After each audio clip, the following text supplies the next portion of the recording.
Son to save her. Thank you, Lord, for wiping the slate clean. Thank you, Lord, for helping us see higher. I remember when we went to Kettering before we were in Corby, meeting David and Sheila for the first time, and we ended up in their life group, didn't we? Well, we were assigned to them. We were assigned to the life We were given to them. They weren't very impressed, No, and you can ask them about that. Yeah, you can. However, we grew on them, so that was good. But I think as two couples, we really always had a real focus on what was God doing in not just the nation, but actually the town we were in. When I left Corby to go to university, I could not wait to get away. And but when I went to university, God just worked in my life phenomenally, and it just there was just an amazing time. And as soon as that began to happen, God began to give me a heart for Corby, and I felt back then a call to come back and work with young people in Corby. At the time we were at Christ the King in Kettering, and we were very settled in the church. We were very actively involved in the church with running the Prime Minister team, the family team and so on. So we were very happy at Christ the King. And then in 2004, God spoke to Sheila and said something to Sheila. I had a dream and I saw the roof of a house and I just knew it was in Corby. Why, I don't know. Didn't see any, it didn't say Corby. In fact, he didn't speak at all. All I was aware of so vividly was the roof of a house, and it was in Corby, which really scared me because there's always been a bit of a thing about, oh, I don't want to go and live in Corby. And I didn't want to go and live in Corby. I was very happy where I was, and I sort of said, After a couple of days, I told David I'd had this dream, mainly because I didn't want to go and live in Corby. So I was very naughty in saying, well, God, if you want us to go and live in Corby, tell him. And my immediate response was, absolutely no way was I going to live in Corby. In terms of over the horizon, you know, God always works with the last. He will always put the last first. You know, Jesus said, you know, the first shall be last and the last shall be first. And Corby, back in the early 2000s, really was last. Whenever I went to somewhere, a conference, and we were praying for somewhere, I'd always pray for Corby, not necessarily for Devon. It was just that Corby was still on my heart. I was going to Steady Oak Church in Birmingham with my wife Clem, where Damien was the assistant pastor, and I got to meet Damien and Maggie there. Known them for about 3 years or so, basically since I became a Christian. He'd been assistant pastor there. And then in about Christmas or so of 2007, 2008, start of 2008, Damien and Maggie were thinking about moving back to Corby, and they basically got chatting to us and ultimately asked the question, would you like to come? This is Corby, this is my town, this is where I grew up. I love this town and I love the people of Corby.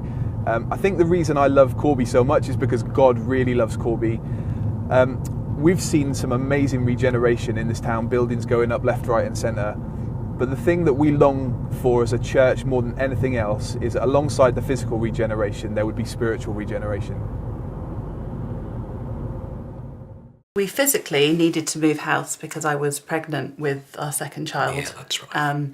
So that's when we started looking at houses, and I gave Nick the carte blanche of choosing where and when.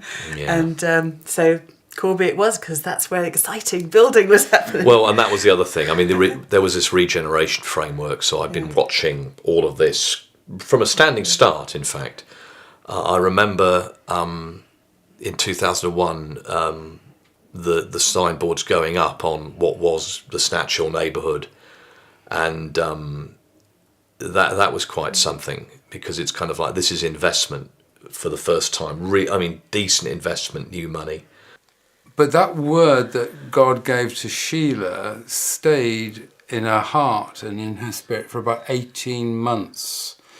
And we were still in the church. We did nothing about this word until one day Nick Small came to us and said, "I've seen your house in Corby." Well, I'd just seen an advert on for a job in Rutland, doing exactly the same job that I was doing in Torquay, but actually working in Rutland, and it just seemed like the timing is right. So I applied for it, and I've always had this attitude that if I apply for a job, I'll ask God to bless it if He wants it, if He'll open the door, if He wants me to take it, and if not, then to keep the door closed. And I got an interview, I got offered the job, and I took it. Yeah. And I didn't want to pray that prayer, if He gets it, we'll get it, because I thought, oh no, this is going to be it. We're going to actually have to move. And I said, let's go and have a look at it. And this was on the Thursday. Sheila nearly fell on the floor when I agreed to go and look at the house. We went over that Saturday morning, and as we walked into the close where we now live, Sheila saw this roofscape that she'd seen in her dream. It was exactly the same roofscape that was in her dream, and we knew then that's where we should be living. And they'd never built a house like that before or since. So it was a unique house. It's a prototype house. And so we went back to the estate agents that were selling the house and expressed interest in it. And they were then tried to persuade us to look at other houses. And we said, no, it's this house in Corby. We're only interested in this one. So the lady sort of put her finger on the map of the estate and said, it's got your name on it. And when she took her finger away, it had SS for 7 special. That was the SS Sheila Smith. It's got your name on it. And within 6 weeks, we had sold our house in Kettering and moved to Corby. We went to look at a house, didn't we, opposite where Sheila and David live on Worcester Close. And I really liked this house. I was like, this'll be fine for us. You know, we've got enough. Just about 2 of the kids can share, but it'll be fine. And we liked it, but we couldn't sell our house. But my mum had said, oh, I'm sure Sheila and David, who are my life group leaders in Kettering, I'm sure they live on this street. So she got in touch with Sheila. I went round to Sheila's house, started talking to her, and then in walks Nick, comes to just visit. And we just started sharing heart and sharing vision. They were sharing how they'd moved to Corby, and it just felt like, oh, there's something here, there's something with these people. They've got a similar heart, they've been called to Corby, God's doing something. We started the whole house hunting type adventure, really. But it was one of those times in our lives when we've just felt so sure that God was behind it, and everything happened in the right place at the right time, with opportunities for basically both of us, for myself with work, Clem was ultimately, she was pregnant with our firstborn, Ethan, at the time. And so it came the right time with the, turning down a PhD, and so it just all clicked for us.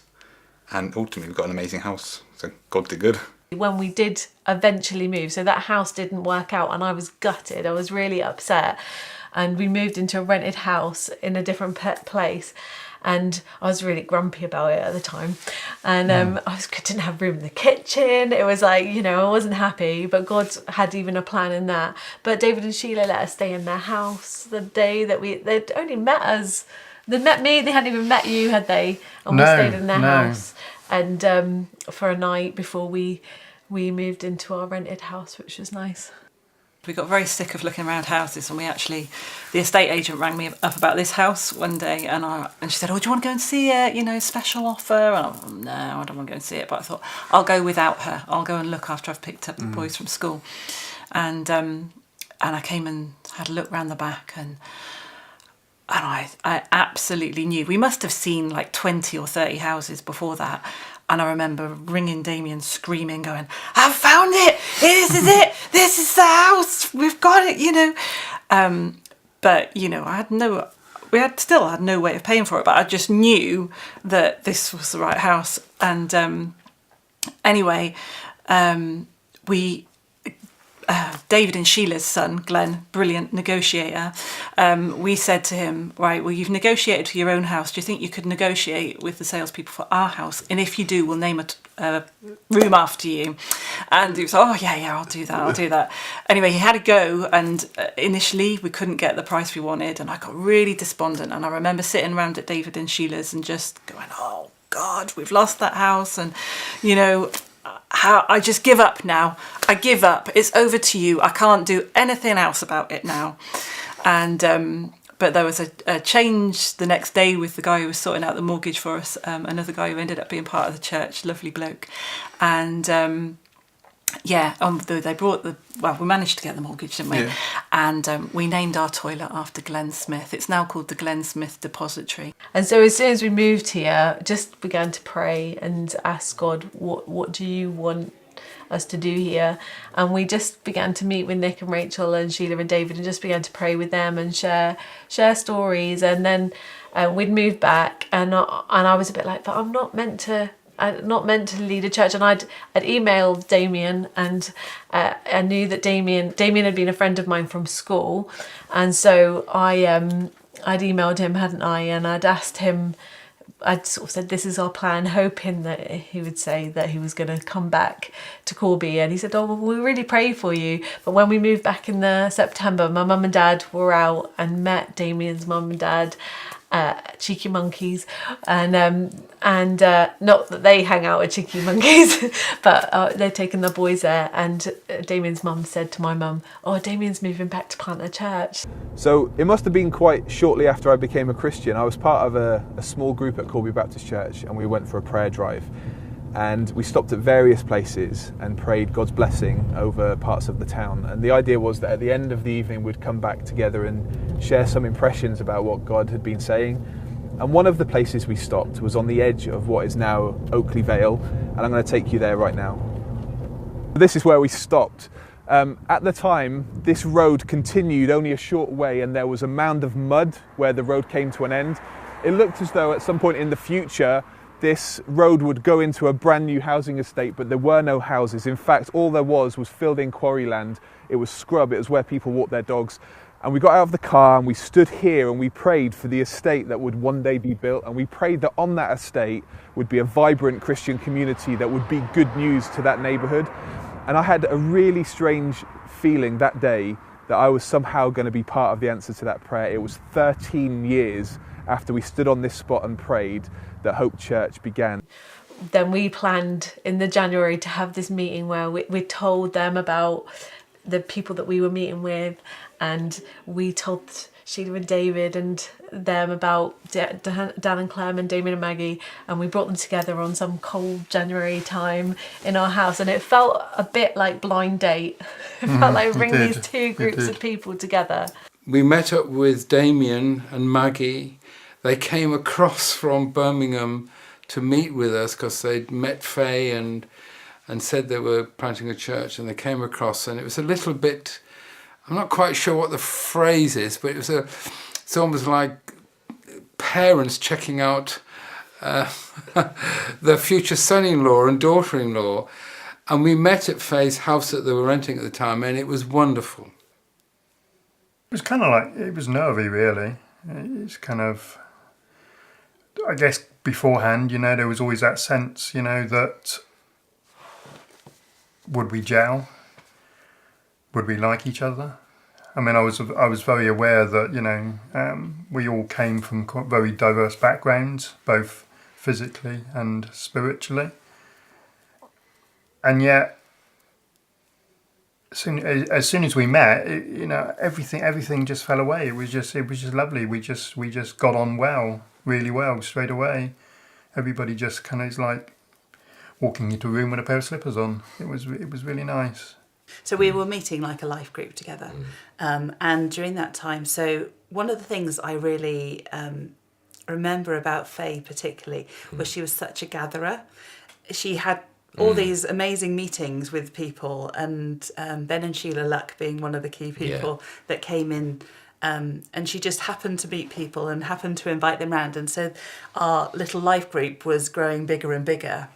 I was quite frustrated because I was ready to go, because I was there in Corby ready to go, but it was like God just led me to different people who became quite significant members of our church. So one time we actually went out on a Sunday afternoon for a walk, and we walked out, and there was this family just out for a Sunday afternoon walk who were just walking past our house, and we started chatting with them and just talking as you would with anybody. And as we began to talk to them, we realised that they were Christians, and they'd been brought to the town, and they'd been to church in the morning, and they'd been to church in Kettering and met Nick and Rachel, and we got on really well with them, and they were like, oh, we really feel called to Corby and want to be part of the church. And that was Jenny and Carlton and their boys, and I think it was even before Trinity was born.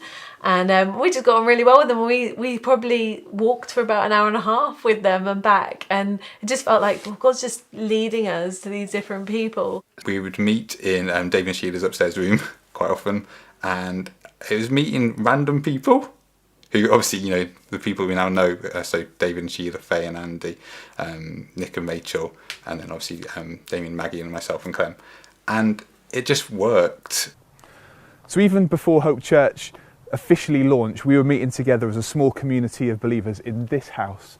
This is David and Sheila's house. And we would meet together every week, we would worship, we would pray, we would study the Bible together, we would seek God together, we would hear from God together, we would laugh, we would cry.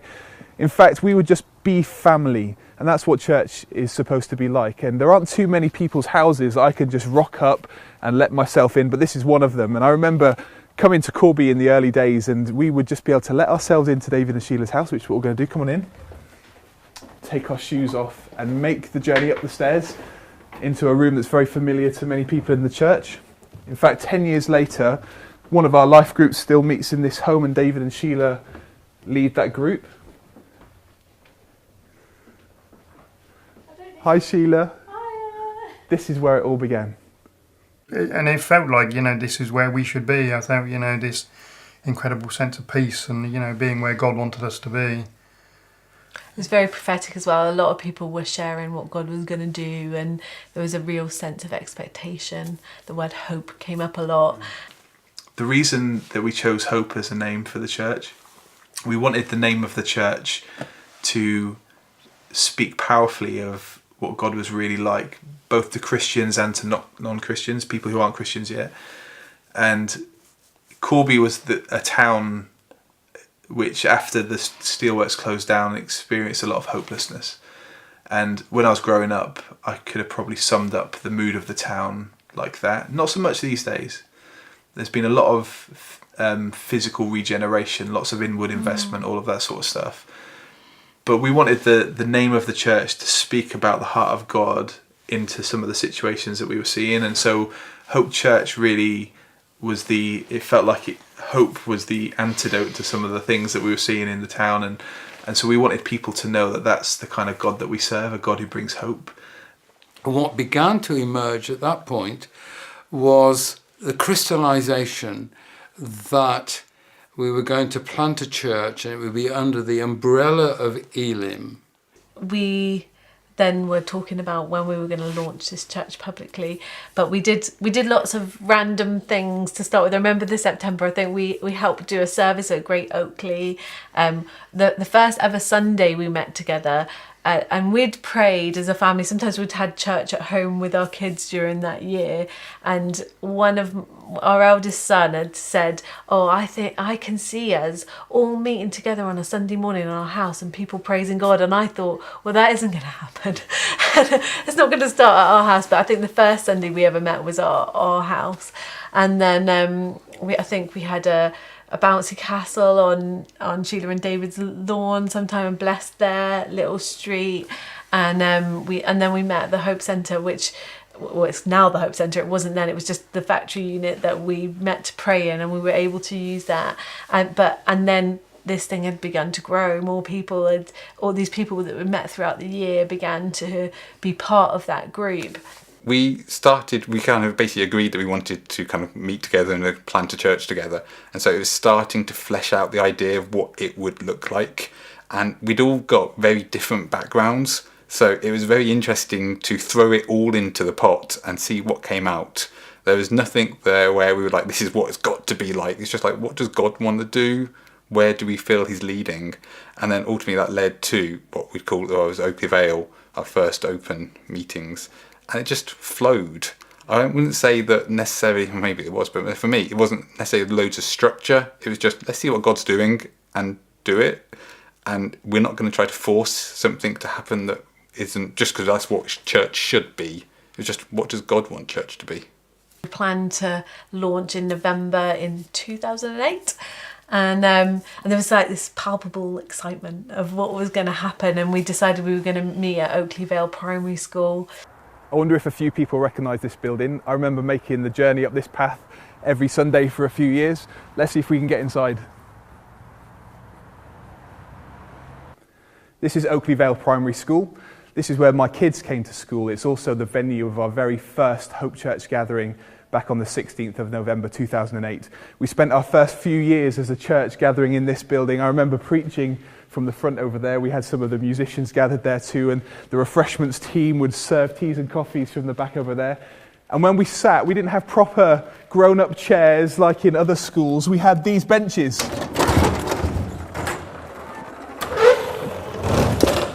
Do you remember these? And we used to sit on these throughout the service. We didn't care because it really felt like God was in this place. 4 people from Hope Church were governors of this school at one time, and we used to use a little community room just down the corridor as a community outreach place where we ran something we called the coffee stop. There's really happy memories associated with this place. And that first Sunday, do you remember that first Sunday? I remember the donuts. It was great, wasn't it? That first Sunday, and just all these people turned up, and we didn't know where they'd come from, but we were all sitting on benches. I remember we had a guest guy come and lead worship for us, and we pulled out all the stops. So we had we didn't even have chairs. It was Benches, it was just benches. They were kind of just the benches that the kids used to sit on, and we had a little kind of table where they were projecting onto a screen, and there were giant bean bags for the kids to sit on, and we were serving toast and coffee and tea before the service, and the kids were going around with plates of toast, and we had donuts and all sorts of nice pastry things, and we just pulled out all the stops, didn't we? And we wanted to be the friendliest church anyone had ever visited, and we wanted to do the welcomes thing really well. And that day, I remember standing there and I preached a message from Jeremiah 29, and I apologised to people who, we had lots of visitors there, people who had maybe seen on Facebook that there was a new church and just come along out of curiosity. I apologised to them for the mistakes the church had made over the years, and I said, we want to be a different kind of church. We want to be a church that puts Jesus at the centre. We don't want to make it complicated. We just want to keep things simple. We want to be a church where we really love God with all our heart, and we really love our neighbour. We really love our neighbours as ourselves. We wanted to love God. We wanted to love one another. We wanted to love the community that we were part of. We wanted to love our town, and we wanted to just keep it simple. And I remember standing there preaching this message with probably 100 people in the room, most of whom I'd never met before. I just didn't know where they'd come from. It was like, this doesn't happen in the UK, that you start a church and this many people come. But there they were. And I remember thinking, wow, this is the fulfillment of the vision that God gave me all of those years ago. I'm standing in the moment that I've dreamt of for all of these years. This is actually happening. And I went home that day and I remember feeling, now what, God? We look back over the last 10 years and we can see such a difference in Corby. There's a greater sense of optimism and hope in Corby. And we are just blown away when we consider the small number that we had in the church right at the very beginning. So that's the beginning of the story. Now the next chapter begins. New adventures, new miracles, new stories of God transforming lives. As a church, we want to see people moving towards Jesus, ourselves, our church, and our world. Are you going to be part of this next chapter? Spray Jesus. Nyame yakase. Jemashi sabelai. Kuna mwari. Kabiesi obaonaba. Spray Jesus Christos. Betarafe Isa Masih. Kuelekea Yesu. Ntowa kwa Yesu. Yariko unyami enim. Anam nobi chuku. Op die pad naar Jezus. Yesu sebra. Sobechi. Metri Yesu. Recting Jesus. Igbese fún ọ̀nà Jésù. Link Jesus. Wọ́n bẹ́ńkẹ́ Jésù.